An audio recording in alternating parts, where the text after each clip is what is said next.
आपण उद्धव बाळासाहेब ठाकरे गटातून भाजपमध्ये पक्षप्रवेश केला, काय सांगाल? गेली 8 ते 10 वर्ष मी 1 रुपयाची अपेक्षा न ठेवता इमानदारीनं शिवसेना उद्धव बाळासाहेब ठाकरे या पक्षाचं काम केलं.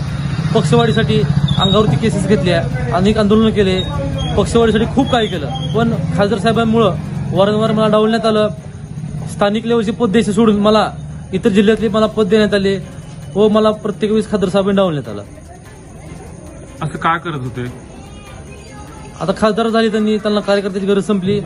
खासदार व्हायच्या आधी त्यांची स्वभाव वेगळा होता आणि खासदार झाल्यानंतर त्या स्वभावात बदल झाला.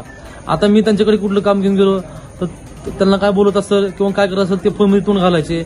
एक सर्वसामान्य म्हणजे मी त्यांना बोलतोय आणि ते एक पुतळा आहेत असं गृहीत धरून ते मला माझ्याशी वागत होते. म्हणजे मी एका पुतळ्याला बोलतोय असं मला वाटत होतं.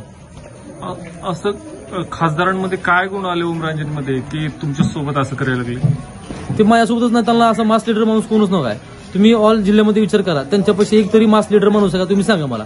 ते काय करतात, डायरेक्ट जनता तुम्ही ओमराजे म्हणते, आधीमध्ये नेता ठेवत नाहीत. कारण का, उद्या जर मी स्ट्रॉंग झालो, समजा त्यांना तुळजापूर 100 पुंज जात असतील, उद्या मी स्ट्रॉंग झालो तर त्यांना 50 पुंज जातील, 50 पुंज मला येतील, हे त्या भावनेचे आहेत. व उद्या ओमराजे निंबाळकर यांनी पक्षांतर केलं तर ते लोक ओमराजेच्या पाठीमागे येण्यासाठी हे सर्व षडयंत्र चालू आहे.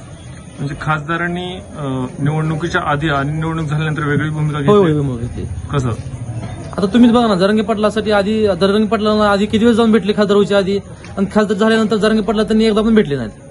आधी वेगळी भूमिका होती आणि नंतर वेगळी भूमिका झाली. खासदारांचं काम कसं वाटतं?